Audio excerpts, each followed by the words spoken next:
Hey lovely ladies, welcome to my channel moms town.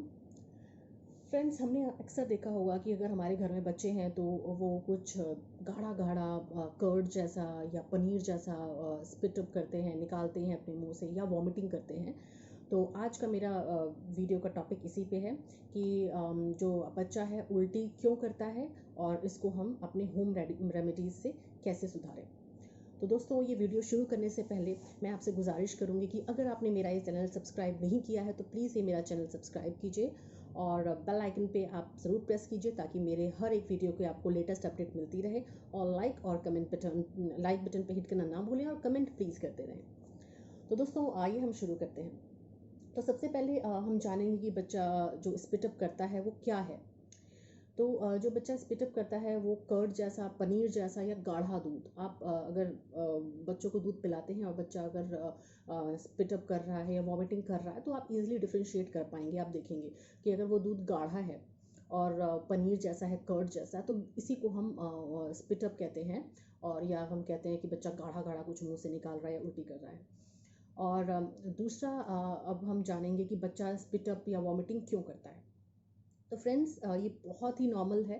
अगर बच्चा आपका स्पिट अप करता है तो आपको डॉक्टर्स के पास जाने की ज़रूरत नहीं है, बिकॉज अगर आप डॉक्टर्स के पास जाते भी हैं तो डॉक्टर आपको यही कह के घर वापस भेजेंगे कि ये बहुत नॉर्मल है, आपको परेशान होने की या पैनिक होने की ज़रूरत नहीं है।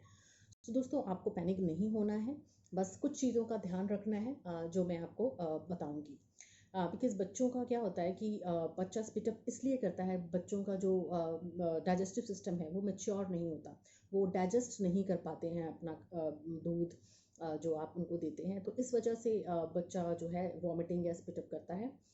तो इसीलिए आप बिल्कुल परेशान नहीं होइए, बिकॉज़ बच्चा अगर आपका 0 to 6 मंथ्स के अंदर है तो मैं बताना चाहूँगी कि 99% बच्चे जो हैं स्पिट अप या वॉमिटिंग करते हैं। अगर बच्चा जो है 7 to 12 मंथ्स के अंदर है तो ये जो इसकी जो फ्रिक्वेंसी है वॉमिटिंग या स्पिट अप करने की वो 50% रह जाती है।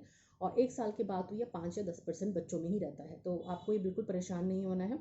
और आप अगर आपका ये क्वेश्चन है कि ये कब ख़त्म होगा, तो जी, जैसे मैंने बताया कि 6 से 8 महीने के बाद जब बच्चा बैठना शुरू करता है तो ये ऑलमोस्ट ख़त्म हो जाता है। मैं ये नहीं कहूँगी पूरा ख़त्म हो जाता है, बट येस 50% बच्चों में ये पूरी तरह से ख़त्म हो जाता है। लेकिन कुछ एक बच्चों में ये ख़त्म नहीं होता। वो उसके बाद जब 9 to 12 मंथ्स के एज फ्रेम में आते हैं तो उनका तब उस टाइम ख़त्म हो जाता है और 5-10% बच्चों का कुछ टाइम के बाद ख़त्म होता है। तो ये था कि बच्चों का ये स्पिट अप करना कब ख़त्म होगा। तो अब हम इसमें जानेंगे थर्ड चीज़ कि अब क्या रेमेडीज़, हम ऐसा क्या करें कि बच्चा स्पिट अप कम करे या उनका करना बंद हो जाए। तो फर्स्ट चीज़ जो हम डॉक्टर्स भी इसके ऊपर बहुत एम्फेसाइज करते हैं वो है बर्प। बर्प वाइल अपने बच्चों को आप अपराइट पोजीशन में रखें।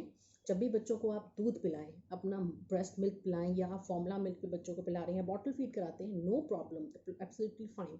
लेकिन उस केस में बच्चों को दूध पिलाने के बाद आपको एग्जैक्टली ऐसा नहीं करना है कि आपको लिटा देना है बच्चों को या सुला देना है। बच्चा ऑब्वियसली दूध पीते हुए सो जाता है तो आपको उसको बेड पर या क्रडल में नहीं रखना है। आपको बच्चों को 15 से 20 मिनट्स अपराइट पोजीशन में रखना है। इस तरह से बच्चों को रखना है और मेक श्योर उसका पेट ना दबा हो, बिकॉज उसका पेट दबेगा तो तब भी वो वॉमिटिंग कर देगा।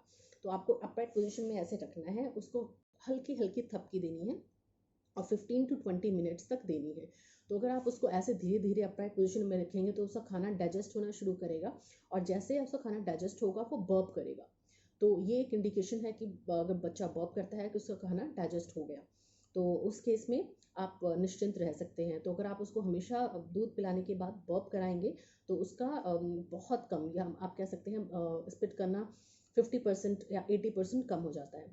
और कई मदर्स बोलती हैं कि हमारा बच्चा जो है बर्प नहीं करता, उसको हमने अपराइट पोजीशन में रख के देख लिया, आधे घंटे से 45 मिनट तक रख के देख लिया, लेकिन वो बर्प नहीं करता, तो हम क्या करें। तो लेडीज़, मैं आपको ये कहना चाहूँगी ये बिल्कुल नॉर्मल है, कई बार बच्चे नहीं भी करते। तो लेकिन आपको ये एम्फेसाइज करना है कि बच्चे को तुरंत आप मत लेटाएं, उसको आप अपराइट पोजीशन में 15 to 20 मिनट्स रखें। अगर वो बर्प करता है then it's well and good, अगर नहीं करता दैन ऑल्सो इट्स ओके। आपको कोई पैनिक होने की ज़रूरत नहीं है। तो अब सेकंड मेरी जो टिप होगी वो है स्मॉल फ्रीक्वेंट मील या स्मॉल फ्रीक्वेंट मिल्क इंटरवल। आपको क्या करना है, अपने बच्चे को जब भी आप दूध पिलाएं थोड़ा थोड़ा आप करके पिलाएं। अगर आपका बच्चा बहुत स्पिटअप करता है तो आप थोड़ा थोड़ा दूध पिलाएं और एक शॉर्ट इंटरवल पे पिलाएं।